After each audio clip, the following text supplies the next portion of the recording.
She said, "If you get a paternity test, I'm taking the baby and you'll never see us again." I got the test anyway. Results came back, not mine. She called crying, asking if we could meet to work it out.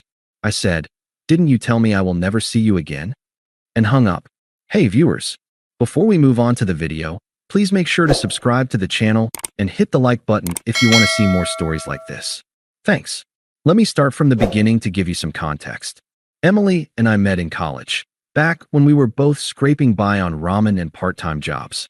She was studying marketing, full of big dreams about climbing the corporate ladder, and I was in engineering, already lining up a stable gig post-grad. From the jump, I was all in. She had this energy, vibrant, ambitious, and I loved supporting that. When her parents went through a nasty divorce right after we graduated, I was there for her every step. I remember holding her through nights of tears, helping her sort through the family drama, even driving her to therapy sessions when she couldn't face it alone. I put my own stuff on hold, like turning down a job offer that would have meant relocating just to stay close and be her rock. Fast forward a bit, and we got married in a small ceremony. Nothing fancy, but it felt right. I was working as a project engineer in a mid-sized city, pulling long hours to build our future. Emily landed a job at a marketing firm, but it was tough. She dealt with a lot of stress, late nights pitching ideas, and I made sure home was her sanctuary. I'd cook dinner, handle the chores, plan little surprises like weekend getaways to help her recharge. Hell, when she lost her job last year due to company cutbacks, I didn't blink. I told her, "Take your time, babe. Focus on that certification you've been wanting. I've got us covered." I worked overtime, picked up freelance gigs on the side. Also, she could chase her goals without worrying about bills. We talked about starting a family someday, and I was excited. I pictured us as that team, loyal through the thick and thin. But things started shifting about 8 months ago. Emily got distant, snapping at little things, burying herself in her phone, coming home late from networking events or study groups for her certification. I'd ask how her day was, and she'd brush me off with a vague "fine" or change the subject. Then, the pregnancy announcement. She sat me down one evening, all smiles, and said she was expecting. I was thrilled at first, hugged her, started rambling about baby names, and turning the spare room into a nursery. But something nagged at me. The timing didn't add up. I'd been away for a 2-week work trip to a remote site, no cell service, right around when conception would have happened. We hadn't been intimate for a bit before that due to her stress, and after, well, the math just didn't fit. I tried to shake it off, chalking it up to paranoia. But the doubts grew. She'd mentioned this coworker, Jake, more often, how he was so supportive during her job hunt, how they grabbed coffee to brainstorm ideas. I noticed her laughing at texts when she thought I wasn't looking, and once I glimpsed a message pop up, "Can't wait to see you again." My gut twisted. I loved her, trusted her, or at least I wanted to. But I couldn't ignore the red flags. After a sleepless night, I decided I needed clarity. Not for drama, but for peace of mind. So, I brought it up over dinner one night, keeping my voice steady. "Emily," I said, setting down my fork, "I'm over the moon about the baby, but the dates, they don't line up with when I was gone. I think we should get a paternity test, just to put any worries to rest." She froze, her face shifting from surprise to something colder. "A paternity test? Are you serious, Alex? After everything, you don't trust me?" "I do trust you," I replied, trying to stay calm. "But the timeline, it's off by weeks. It's not about accusing you. It's about knowing for sure so we can move forward as a family." She laughed, a sharp, bitter sound that cut right through me. "Oh, please. If you're so insecure, maybe that's the problem. I've been stressed, dealing with all this alone while you're off working. And now you want to question if it's yours? Fine, but if you go through with that test, I'm done. I'll take the baby, and you'll never see us again. I'll make sure you regret it." Her words hung there, smug and final, like she'd already decided I was the villain. I didn't yell or beg. I just nodded, feeling that confusion settle in like fog. "If that's your line in the sand, Emily, I hear you." Inside, it stung, the way she twisted it, making me the bad guy for wanting truth. But I wasn't going to force her. That night, as she stormed off to the guest room, I sat alone in the living room, staring at the wall. I'd given up so much for us, opportunities, time, energy, and now this? It felt unfair, like I'd been a placeholder all along. The silence stretched for days after that, her avoiding me wrestling with what to do next. I ordered a non-invasive prenatal paternity test kit anyway, discreet, through the mail. No confrontation, I just needed answers. When the results came back a few weeks later, confirming what my gut feared, not mine. It hit like a punch, but I didn't lash out. Instead, I packed a bag quietly while she was out and left a note saying we needed to talk about separation. By then, she'd already started pulling away more, spending time at her sister's. The betrayal burned, but I kept my head down, focusing on logistics. Lawyers, dividing assets, all without a scene. That's when the real storm hit. Emily had been staying at her sister's place more often, claiming she needed space to think about us. But I knew better. The paternity results were burning a hole in my pocket. Literally, I kept the printout in my wallet like some kind of grim reminder. Not mine. 0% match. It confirmed everything. The late nights, the secretive texts, the emotional wall she'd built. I wasn't just paranoid, I'd been played. But I didn't confront her with fireworks. No screaming match, no accusations hurled across the room. I waited until she came home one evening to collect more of her things, looking smug as ever, like she held all the cards. She walked in, tossing her bag on the couch without a glance my way. I'm just grabbing some clothes. We can talk later if you're ready to apologize for doubting me. I stood in the kitchen doorway, arms crossed, keeping my voice even. Actually, Emily, we need to talk now. I got the test results.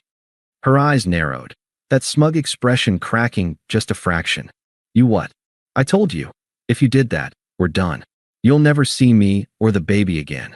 I heard you, I said, pulling out the folded paper and sliding it across the counter. But I needed the truth. And here it is, not mine. She snatched it up, scanning the lines, her face paling before twisting into defiance. This is bullshit. These tests aren't always accurate. And even if, fine, maybe I slipped up. But it's your fault, Alex. You've been so distant, always buried in work. I felt alone, neglected. Jake, he gets me. He's exciting, ambitious. We connected during those late nights at the office when you were off on your trips. It wasn't planned, but it happened because you weren't there. Jake, I repeated, piecing it together. The coworker she'd mentioned casually, the one with the flashy car and endless stories. So that's who it is. The guy from your firm. She crossed her arms, chin up, like she was proud of it. Yeah, Jake. He's got drive, passion, things you've lost. You're reliable, sure, but boring. I deserve more than a safe bet. I need someone who makes me feel alive, not just comfortable. And honestly, if you'd been more attentive, this wouldn't have happened. But no, you had to push with that stupid test. Now, I'm out. I'll file for divorce, take the house if I have to, and raise this baby with someone who actually steps up. Her words landed like knives, twisted logic, making her betrayal my problem. She painted me as the villain for working hard, for supporting us, while she stepped out. It was outrageous, the way she justified it all with that smug tone, like I should thank her for the wake-up call. I felt the anger bubble, but I swallowed it. No begging for explanations, no pleading for another chance. If that's how you see it, Emily, then go. I'll handle the paperwork on my end. She laughed again, that cutting sound. Oh, you'll handle it? Good luck without me. You'll realize soon enough what you're losing. I'm upgrading, Alex. Jake's already talking about us moving in together after the baby's born. You'll be the one regretting this.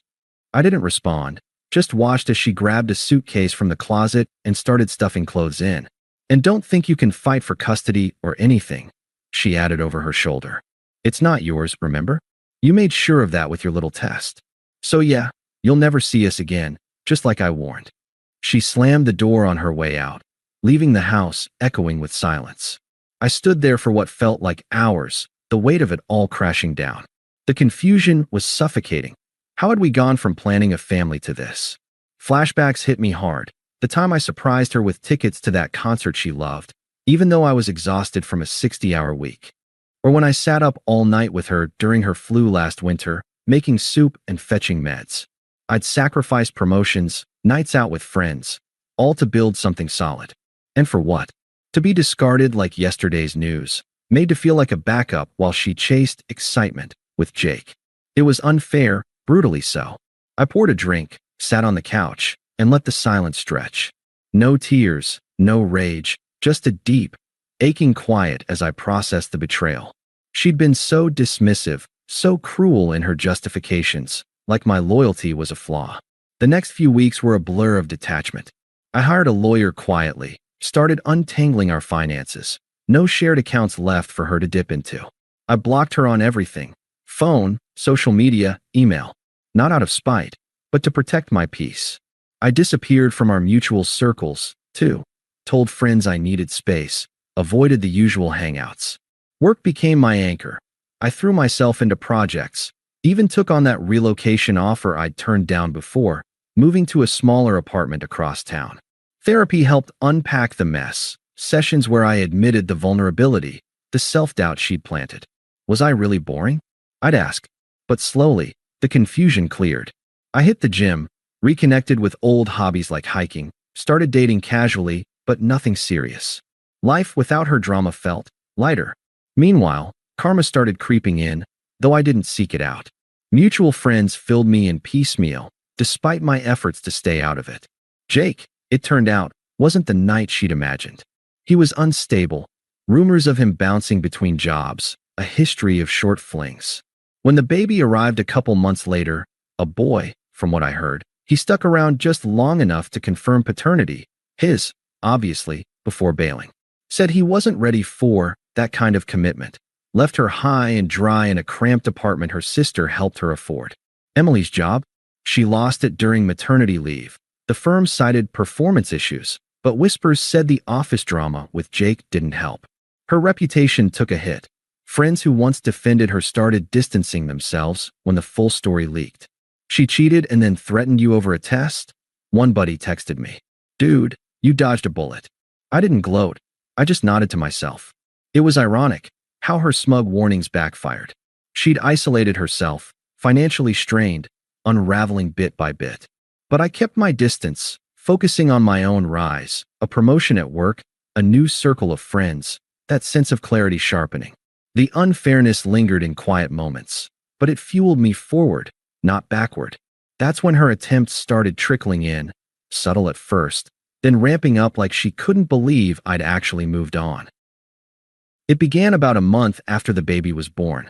I'd been in my new routine, promoted to senior engineer, hitting the trails on weekends, even dipping my toes into dating with a woman from work who was straightforward and kind. No games. Emily's number was blocked, but she found ways around it. First, a text from an unknown number. "Alex, it's me. We need to talk about what happened. For the baby's sake, at least hear me out." I didn't respond. Deleted it, went about my day. But she persisted. A voicemail next. "Hey, it's Emily. Jake, he left. Said he wasn't cut out for this. I'm alone with the baby now, struggling. I know I said some things, but maybe we can meet? Work something out. I miss what we had."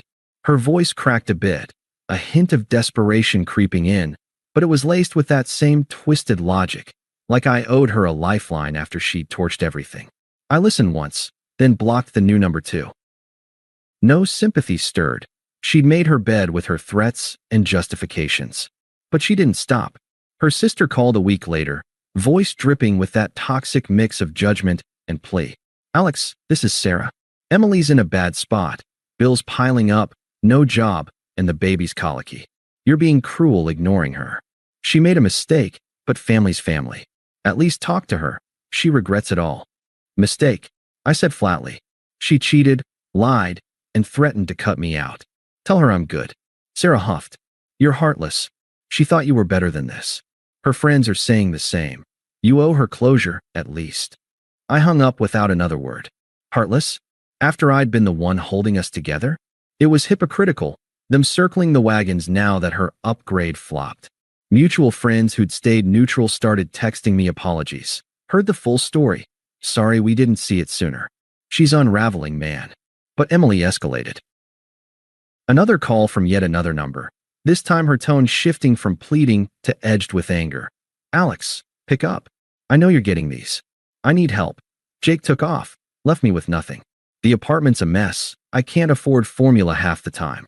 We were married. Doesn't that mean anything? Let's meet at the old coffee shop. I was wrong, okay? Happy now." I didn't call back. Ignored the follow-up text that poured in. "Fine, be that way." But you're abandoning a child who could have been yours if you hadn't pushed that test. Then, the anger boiled over in a rant of voicemails. You think you're so superior now? Moving on like I never existed? I see your posts through friends. You're out hiking, dating? While I'm here suffering. You're a coward, Alex. I gave you years, and this is how you repay me. It revealed her true colors, the smugness from the breakup morphing into bitter rage when she realized she had no power left. Her family piled on. Her mom emailed. Shame on you for turning your back. Emily's depressed, isolated. Come to dinner, talk it out like adults. Toxic through and through, acting like I was the problem for not folding. I forwarded it to my lawyer, kept building my life. The power had flipped. She was desperate, clawing for relevance, while I felt clearer than ever. The confusion from those early silent nights had hardened into resolve. I'd been vulnerable once, questioning my worth, but now, free. The climax came at our mutual friend Mike's baby shower, a casual backyard gathering I'd almost skipped, but Mike insisted, "It's been months, dude. Come celebrate." I showed up with my new girlfriend, Lisa. Nothing flashy, just easy companionship. We were laughing over appetizers when Emily appeared, uninvited, baby in a carrier, looking worn, dark circles, disheveled hair, that desperate glint in her eyes. Heads turned, whispers started. She beelined for me, ignoring the awkward stares. "Alex," she said, voice trembling but pushy. "I knew you'd be here. We need to talk, privately. Jake's gone for good, trashed my credit on his way out. I'm broke, alone, and the baby's sick half the time. I was stupid, okay? Manipulative. But we can fix this. You always said we were a team. Let's meet later, work it out. I still love you."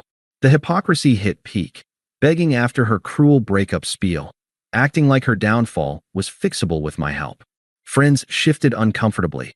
Mike shot me a sympathetic look. I kept my tone calm, firm, like closing a door she'd long since lost the key to. "Emily, you said if I got the test, you'd take the baby and I'd never see you again. Remember? You made that clear, smug about it, even.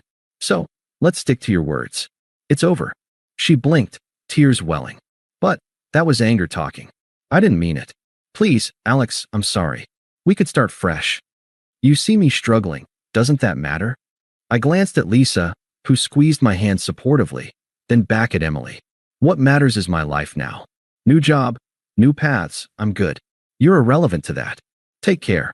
She stood there, mouth agape, as I turned away, rejoining the group. The reversal was stark. Her isolated, pleading in public, me thriving, surrounded by people who'd seen the truth. She left shortly after, muttering something angry under her breath, but it bounced off. No more attempts followed. Maybe she finally got it. Update. It's been a few months since the shower. I'm engaged to Lisa now, planning a quiet life far from the drama. Emily, last I heard through the grapevine, she's scraping by with odd jobs, friends ghosting her after the full cheating story spread. Karma did its thing, but I didn't need to lift a finger. Lesson learned. Loyalty's a gift, not a given. Thanks for watching. Make sure to subscribe to the channel and hit the like button. What do you think about this story? Share it in the comments.